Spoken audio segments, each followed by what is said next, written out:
So today with this session, we've got the Director of Basketball Operations for Indigenous Basketball Australia, Tyson Demos, a former NBL player who's played over 200 games. Today was meant to be a skills session, but unfortunately Tyson has injured himself, but it's all good. So put your basketballs away, have a relax. We'll have some questions for Tyson, and then Tyson will ask our special guest who we got in today, Angus Glover. Tyson will ask him some questions. Angus, if you don't know, he's a former Basketball New South Wales country athlete and a rising star of the NBL. But we'll get to Gus later on. So Tyson, you there, mate? How you going? Thanks, Ben. Appreciate having me in. Yeah, unfortunately not able to do any skills session today.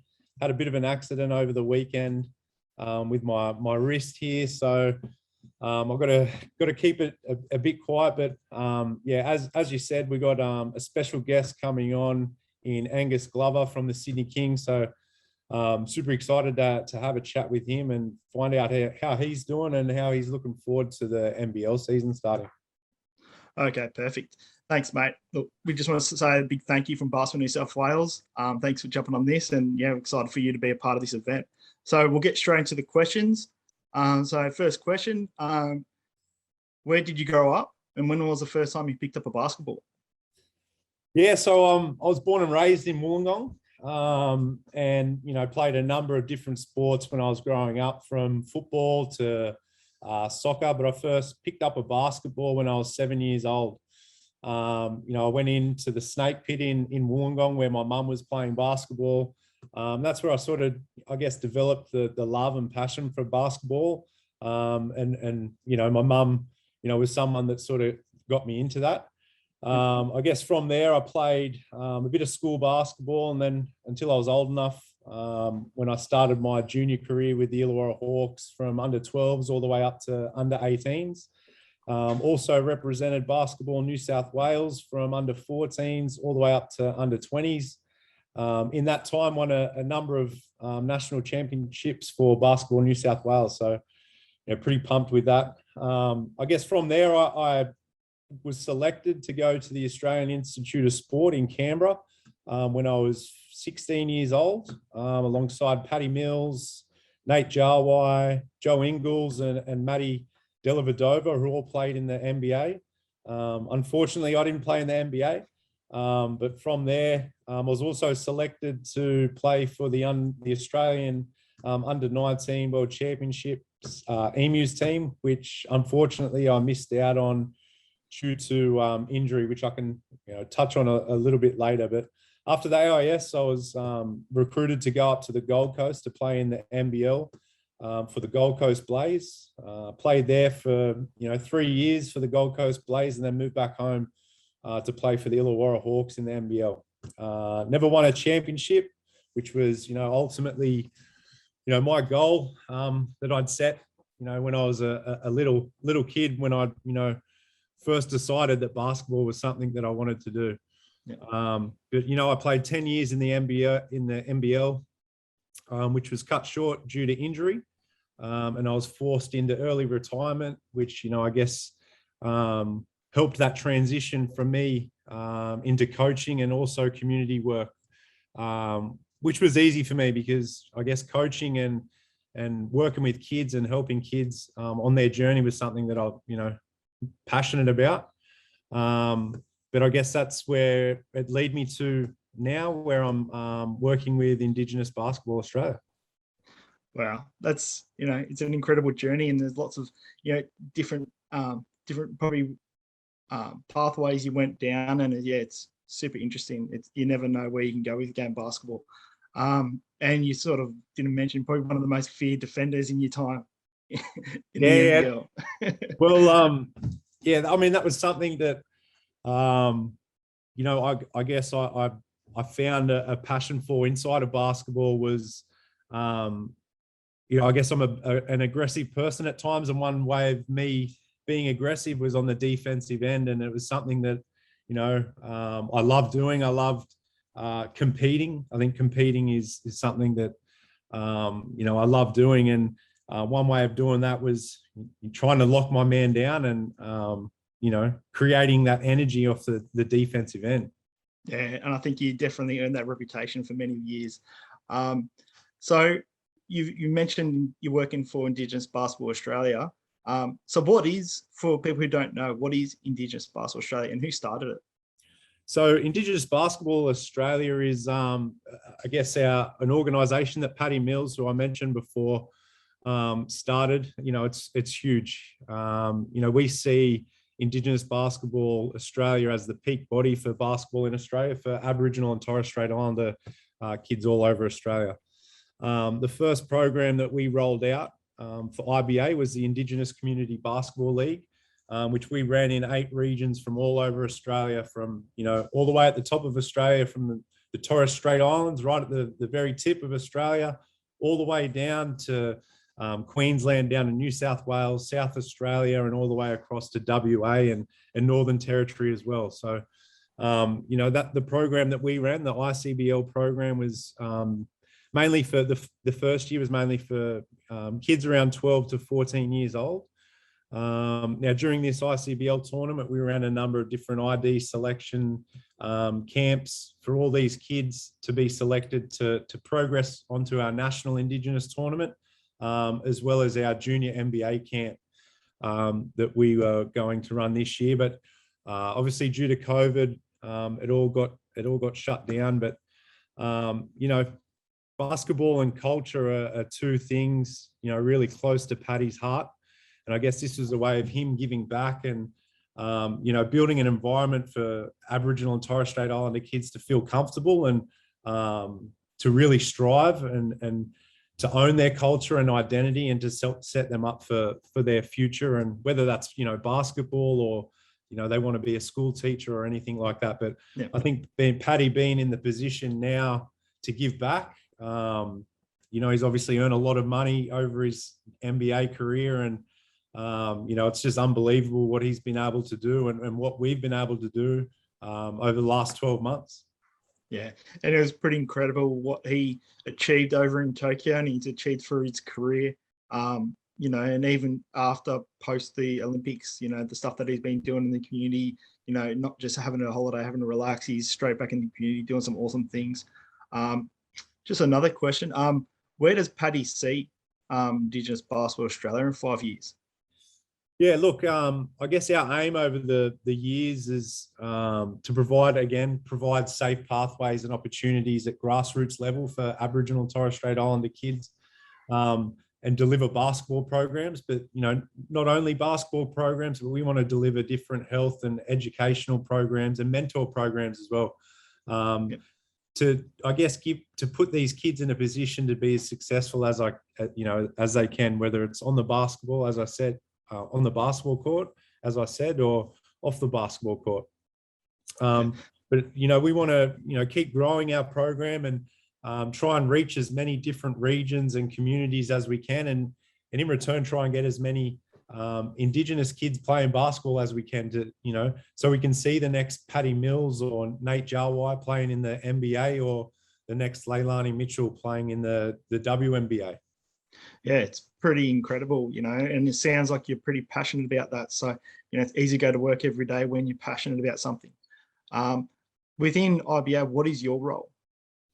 So my role in IBA, so I'm head of basketball and player development. So my role is actually pretty cool. I get to go and travel all across Australia and go out to different communities and run different basketball clinics and competitions. And as I said, obviously, it's been put on hold at the moment due to COVID, but, really looking forward to getting back out there and sharing my love for and passion for basketball, for those communities all over Australia. Okay. All right. What about basketball made you love the game originally? You mentioned your mum playing, obviously, in the snake pit. Yeah, that's a good question. I think for me, the thing that I love about basketball, and I guess all sport in general, is that, as I said, I'm a competitive person and I love to compete. And there's just different aspects to that. Obviously, one being winning, which is great. But, for me, I also enjoy the process of coming back from a loss and, what do I need to do to improve and be better next time? So I think that's one thing that I really enjoyed.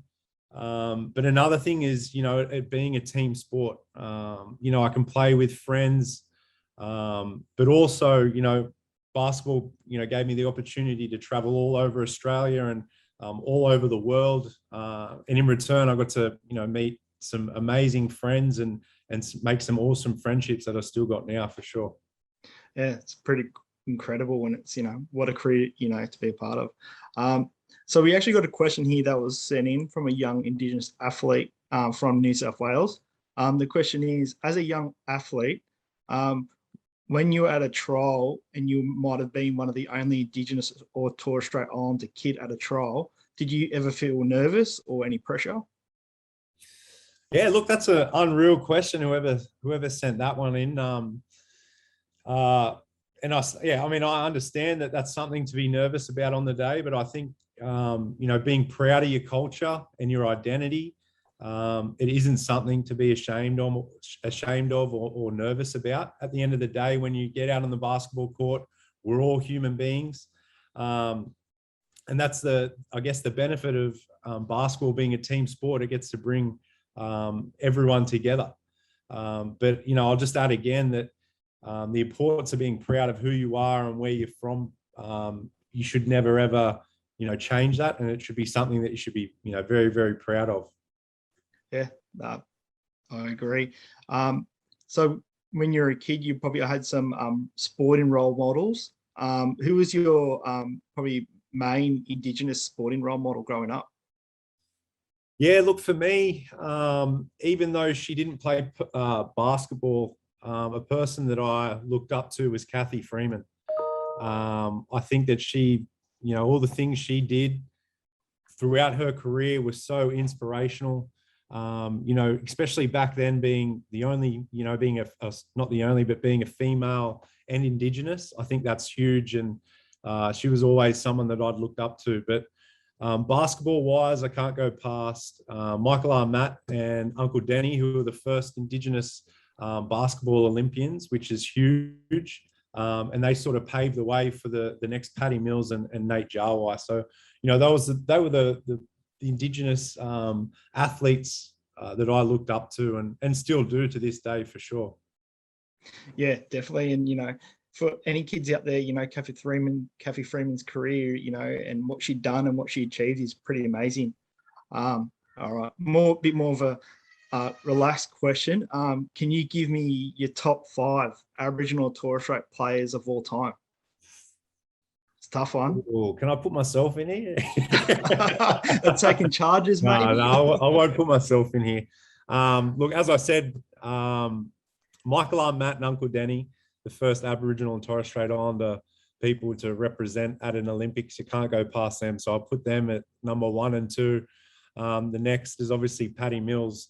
What he's been able to do on the basketball court for Australia, for Australian people in general, but then also the type of role model that he's been for Aboriginal and Torres Strait Islander kids and adults. Like, I still look up to him and everything that he's done, and he's a very close friend of mine. And can't be more proud of, what he's done for basketball in general, but also for our culture too. And then I'd add Nate Jarwai, who's represented the Boomers, not at an Olympics, but at a World Championships, and also played in the NBA. And then for the 5th one, I'll put some youth in there, and I'm going to go with the up-and-coming Bilwali Bales, who's currently playing for the Sydney Kings. I think he's got a bright future and really excited to see what he can do for the Kings this year. I'm really looking forward to seeing him. He had a short career over in college. He represented Basketball New South Wales as well, and he's just signed with the Kings. So really looking forward to see what he can do. That's my top 5 without me being in there. Yeah, it's pretty good top 5, and it's it's pretty incredible with all those basketball players and what they actually done in the community, off the court. It's obviously something to achieve stuff on the court, but I think the best part of basketball is actually giving back and being able to inspire people off the court and do stuff outside of the game. All right. So now we've got probably the bit everyone's looking forward to. We got young Angus Glover here. What's up, mate? Hey Angus. Gus, how are you, mate? Good. How are you? How are you, Hope you're Angus? well. Good. Good. How you guys going? Yeah, good, mate. Well, I'll let you guys. Tyson's got some questions for you, mate, and I'll jump out of here and you guys, and we'll get some questions from the chat all together at the end. All right. That's good. Nice. Thanks, Ben. Angus, I guess I'll do a little bit of an intro. But I mean, you can give us a little bit of a rundown of yourself, but currently playing with the Sydney Kings in the NBL. Like me, you played your junior career for the Illawarra Hawks and Basketball New South Wales, but also been able to travel all over the world through basketball, which is awesome. I guess the first thing, if you want to give us a little bit of a rundown about you, your story, where you came from and where you're at now. Yeah, I mean, started obviously playing basketball at a young age. I remember watching you. I think it was in Waratah League when I was a little kid. When you were a teenager still, and yeah, and then obviously I saw you grow through the ranks to become a professional basketball player, and obviously being around the junior Illawarra Hawks, I just wanted to keep going along that path, and obviously being a big fan of the Illawarra Hawks at the time, and looking up to the guys like that, I really wanted to play at that level. When I got older, and yeah, just managed to keep working on my game and got selected for some state teams, which I was quite lucky for, and some opportunities arose from that to play for my country at a junior age and go to the AIS on a scholarship to the Centre of Excellence. And yeah, I've been injured on and off for the last 4 years. Story's pretty well known, I think, with some ACL injuries. Yeah, was with the Hawks for 5 years, and last season was my first year up in the Sydney Kings. Awesome, man. How's the season going, or pre-season going so far? And you're looking to get stuck into the season once it all gets underway? Yeah, really looking forward to it. I think the group we have is a really good group this year. It's pretty good because we got about half the team that's brand new, and then half the team that's here from last year. So it's you got a good core group. We're pretty young. We're going to be fast. Pre-season's been fun so far. So hopefully pre-season just continues to be good for us, and hopefully we get to play some pre-season games and yeah, hopefully go from there and start the season off with a bang, and hopefully at the end of it there's a championship for us. Too good. I mean, as you mentioned before, when I was playing for the Hawks, I remember seeing a young red-headed boy coming in before school with his mum and getting up shots, by yourself. When did becoming a professional basketballer, when did you decide that was what you really wanted to do? Was it at a young age, or? I think I really enjoyed all sports as a kid. To be honest, I actually almost chose AFL over basketball when I was about 13 or 14, but had to make a decision then and there because state teams started to come up, and a lot of my weekends were being taken away from basketball. So yeah, probably for a good year, I just decided to play basketball without playing any other sport, just to see if I really wanted to do it, and yeah, just really wanted to basically carry it out and see if I could become a pro. And yeah, I mean, everyone has different paths. I mean, I took the pathway of not going to college. Other people can take the path, as you said, about Bawali not long ago. Went to college for a year. You can go to college for 4 years. You can, there's multiple different ways to become a pro. So just found that way was the easiest way for me to get there. Awesome. And as you mentioned before, you're in pre-season at the moment. Can you give us a bit of a rundown of what your daily training schedule is like for these kids at home? Yeah, normally we wake up pretty early and we'll get to the stadium, and we're quite fortunate enough to have a weights facility at our stadium. So normally we get in, we have a team meeting, goes for about 20 minutes, and that just outlines kind of the week. We're doing a bit of history on our club at the moment throughout the pre-season. So that's included. And yeah, basically from there, we split up into two groups. Half the group will lift weights for 50 minutes and the other half will do either film, shooting. We call it a vitamin, but it's like an individual where you're working on different aspects of your game, like ball handling or what position you're going to be like, what you're going to be in when you're out on the court, and also physio. And then after that 50 minutes, we normally break for 10 minutes and then switch the groups. And then have a good hour and a half break where guys can have coffee, have lunch, whatever it is they want to do, get their bodies treated, ice baths, and then into there's a lot of sports science in the game right now. So obviously we've just trained for 40, 50 minutes on top of our weights. So our actual team training session only goes for about 50 minutes to an hour, depending on our load requirement for the day. So as much as everyone thinks it's obviously a lot of basketball, a lot of on feet, I mean, it is, but yeah, you do get some breaks in between, which kind of breaks it up, and it does become a long day, but it's also what we love to do and it's our job. So it's a great job to have. Definitely a great job to have. And that seems like a fully packed day as a professional athlete. But for the kids back at home who are aspiring to be, a professional athlete, how important is doing the extra individual sessions apart from the team sessions, when you're a junior? Yeah, I think like as a junior, it's all about obviously development, I think. But in saying that, I think one thing we've been drilled into this year is the development we can build in our skill sessions and vitamins and things like that. So like I've been a part of teams in the past, and also at juniors where obviously you only get to train as a team for two times a week or not very often at all. So normally in those 2 hours, you might do skill work for 30 minutes to an hour, and then get to play or do some set plays your team's going to run on a weekend or whatever it is. Whereas here, obviously, we've got the luxury of being able to space the time out and actually use our time pretty wisely and all that. But yeah, I think the one thing is you've got to obviously take initiative into your own hands as a kid as well. I think like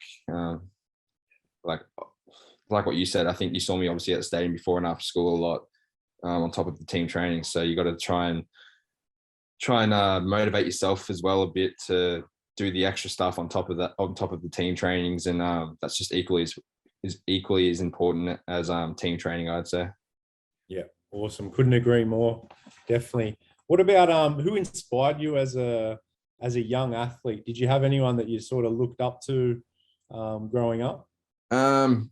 Yeah, mine was always Glenn Saville growing up as a kid. I always played point guard growing up as a kid, and now I've actually grown into the same position as him, kind of that wing position that's athletic and can play defense as well. So yeah, it's kind of who I've always aspired to, and it's actually pretty cool to think that now I'm in a similar position to him, and hopefully I can have half the career he had, because his career was obviously amazing and got to put on the green and gold for his country and things like that. So definitely him, or I'd probably say another one, to be honest, is even though he played well before my time, was my uncle Gordy McLeod, who obviously coached you, Tyson, when you were at the Hawks, and yep. And yeah, just getting to obviously pick his brain a lot was pretty cool to have. Yeah, definitely. Look, I was lucky enough to play alongside Glenn Saville while being coached by Gordy McLeod. So, two unbelievable people to look up to. And, as I said, I was lucky enough to be a part of their teams through my career as well. So, yeah, couldn't agree more. But your Kings team this year, obviously you got some unreal signings, new coach, really, really looking forward to the start of the season. But according to you, what makes a good teammate? What do you think makes a good teammate or even a good captain? I think, to be honest, I think, especially at our level, I think a sense of humor is actually a big one. Obviously, our job's pretty serious. It's our job. So like you see in the NBA. Obviously, we're not the NBA, but if you don't do your job, you get traded or waived. I mean, obviously the money's a lot different and all this and all that compared to the NBA. But yeah, I think like sense of humor is a massive thing. It can be a grind at times, coming into work and knowing you're going to be there from 8 till 4 o'clock type thing. I think it's important that if you're going to be around someone for that long, that have a good sense of humor, they genuinely care about you, which this group is really, really good at. Yeah, everyone checks in on everyone all the time, and everyone wants to go get coffee and hang out away from the court as well, which is really good to have. I've been a part of teams as well in the past that don't do that. But I think teams that do that obviously come closer together and learn more about each other, and it just helps them on the court. Yeah, definitely. Couldn't agree more. I know we touched on it before about people who you looked up to as a kid, but who were your biggest supports growing up for you? Obviously mum and dad. They've obviously been through a lot, as you know, with me, with my injuries and stuff. And not just that, obviously coming back. Technically, I've been at the club for 3 years. I didn't get to play at the club as a proper contracted player until my 5th year, to be honest, because of all the injury setbacks I had. So that was a pretty emotional time, not just for me, but for them. And my partner, who actually plays for the Flames, she's been by my side for 4 years, who obviously knows what I've been through as well. And but definitely mum and dad. I mean, they're the ones that drive me around every weekend when I was a kid to Gosford or to Newcastle or to Albury, wherever it was. They were always there and willing to drive me and take time off work if they had work on the weekend to make sure I was there. And yeah, I mean, it's something I probably can't ever repay them on, but at the end of the day, hopefully I can do that for my kids when I have kids. Yeah, awesome.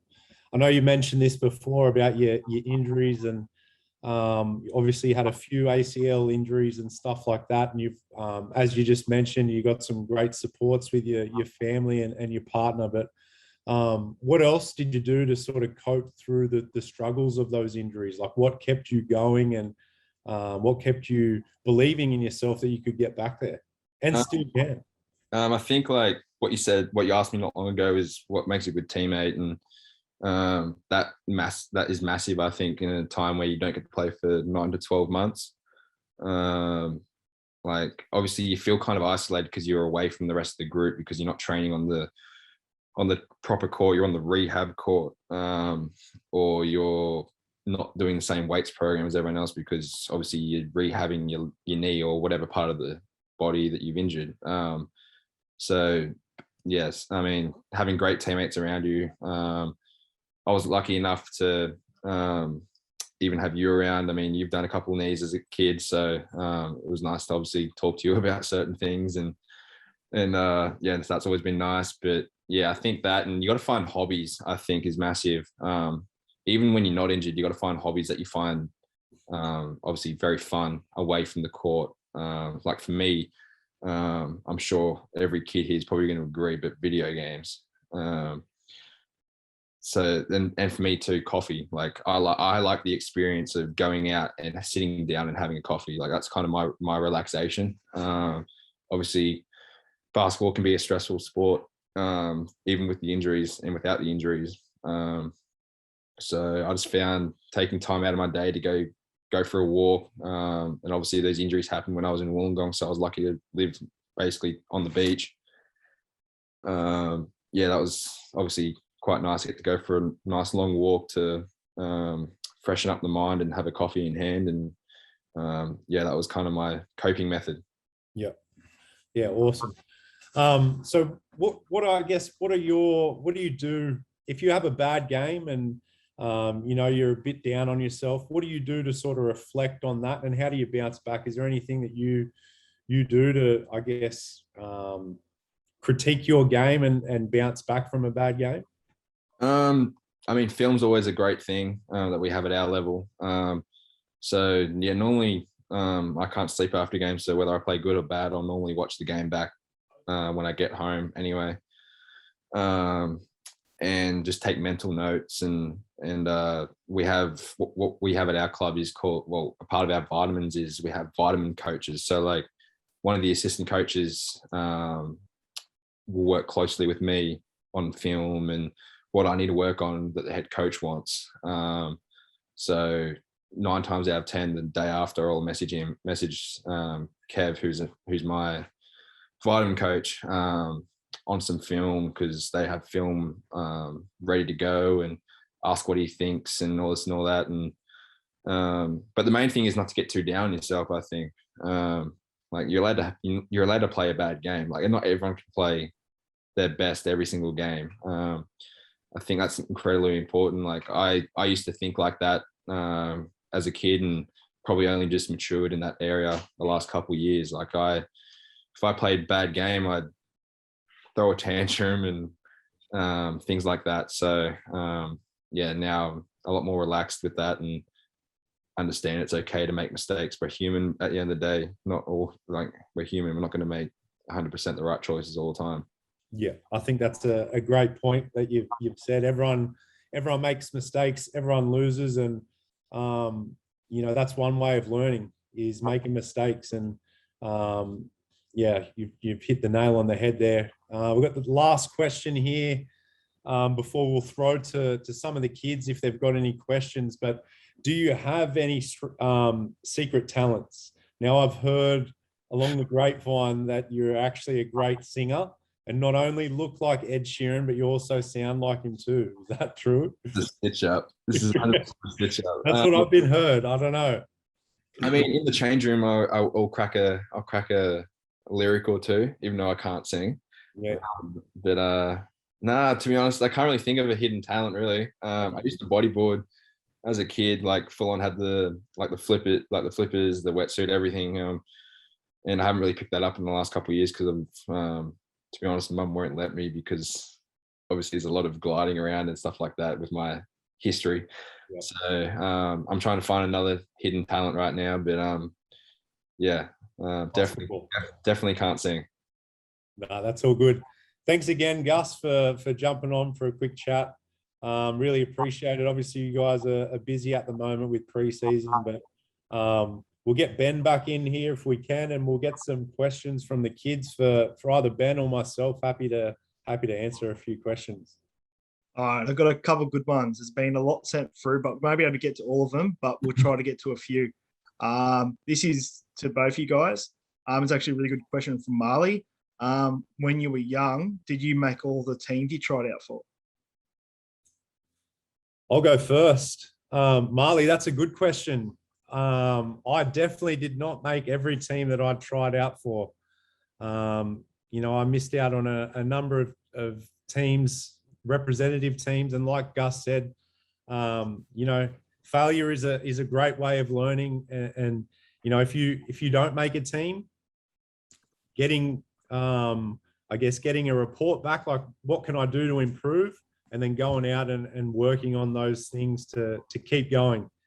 But that's a great question. Good job. Yeah, I'd probably say the exact same as Tyson is. I definitely didn't make. I missed out on a couple of state teams, missed out on some Australian teams, missed out on some Illawarra teams. So you're going to have bumps along the way, and it's always important to try and bounce back from them and learn from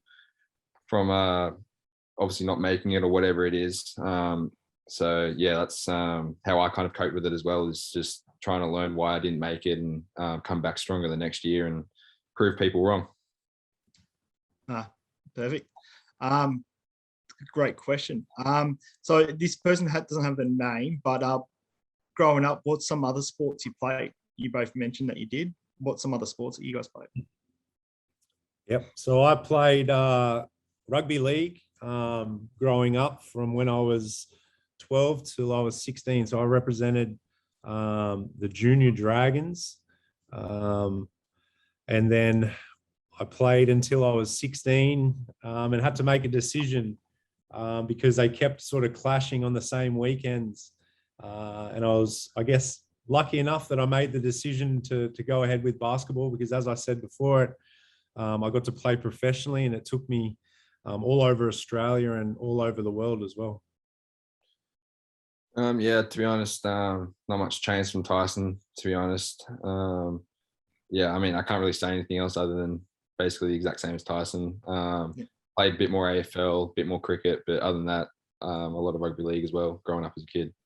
And I think it's important to play as many sports as you can, and as long as you're getting out and you're being active. I know Gus mentioned before playing some video games. That's all good. We keep that to a minimum, but I think the more you're getting outside and you're being active, I think the better. It's also, you're going to be mentally healthier, I think, too. Like fresh air and just getting active outside actually does a lot for your mental health as well, not just your physical health. So obviously right now with COVID, it's important. Like I can see a lot of people right now outside, like that's great. And yeah, awesome point. Gus, agree.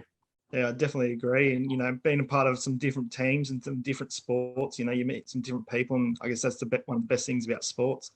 A question from Matthew: what position do you play? And I might add a little bit to it. When you're growing up, what positions did you play?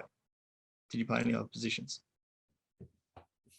In basketball, we're talking about basketball. Yeah, in basketball. Yeah, in basketball. As growing up, I always played either shooting guard. They tried to transition me into a point guard, but I wasn't the best at dribbling the basketball.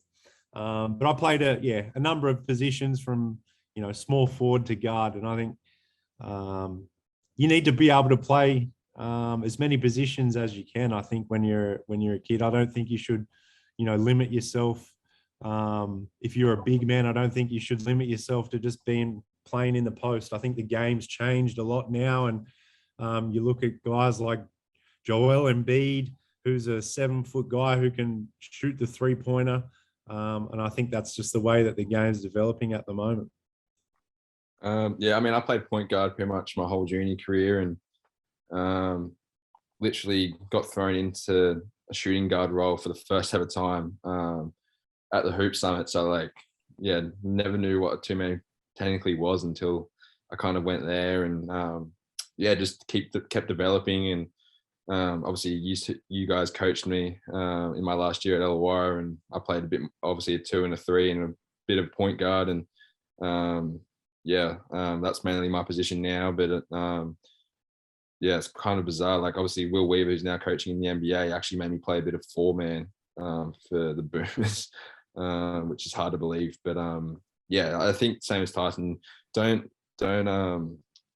think, I'm playing guard, don't do big work either. Like I've had a couple mates growing up as a kid that were taller than everyone else, never did guard work because they didn't want to, and come under 18s, they're now point guards or shooting guards, because obviously everyone grows at different ages and rates. So make sure you develop all aspects of your game, especially as a kid, and that's the main thing.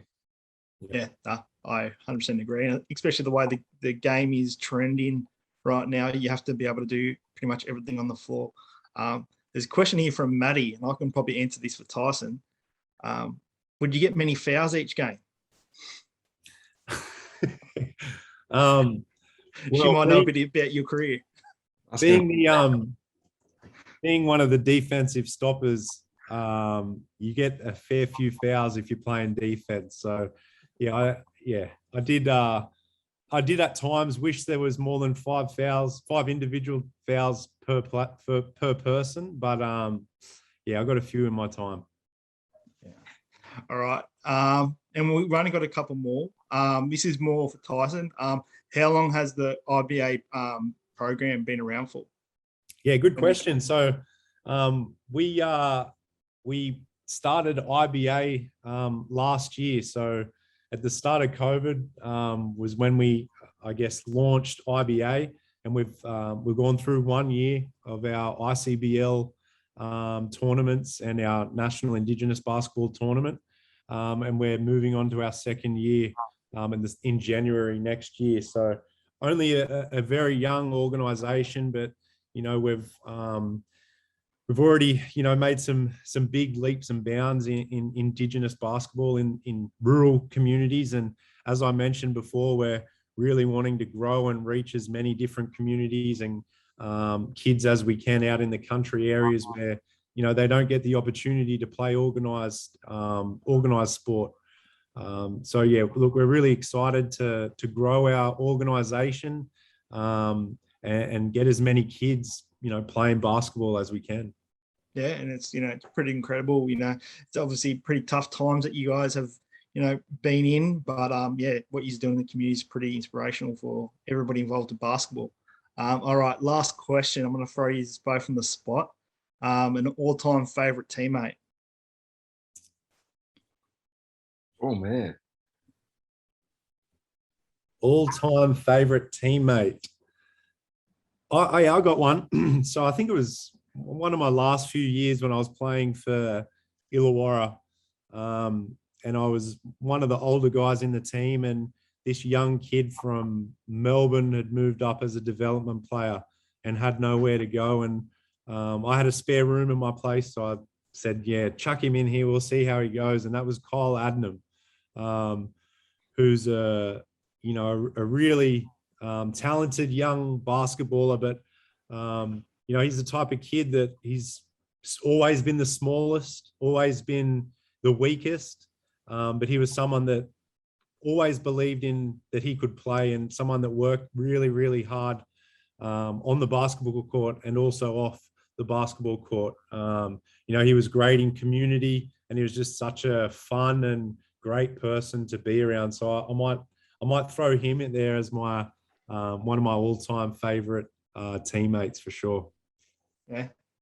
And you can see what he's doing in the NBL now. I don't think a lot of people know he started at the Hawks, so it's pretty interesting. Gus, you got one? I can't split these two. So Sunday Detch, who's now playing with Adelaide, and Sean Bruce. Yeah, I mean, those two, been ridiculous towards me. Like, they've been so friendly. And but at the end of the day, the thing that stands out for me is, like I said before, and when I was answering what makes a good teammate, is their sense of humor, how they stick up for you guys on the court. As we all know, as you guys know, Brucey will stick up for anyone on the court, and much like you, Tyson, would stick up for anyone on the court as well. And then with Sunday, I mean, who wouldn't want to play with someone like Sunday, who's so selfless and wants to get everyone involved, and just generally cares about everyone. So yeah, I really can't split those two, but they're definitely my favorite. Yeah, I agree. There's some really good people, and some really tough basketball players on the court. It's pretty cool. All right, well, yeah, that's it. Sorry we didn't get to answer all the questions, guys, but we really appreciate everybody sending through those questions. Tyson, Angus, thank you so much for giving us your time. Really appreciate it.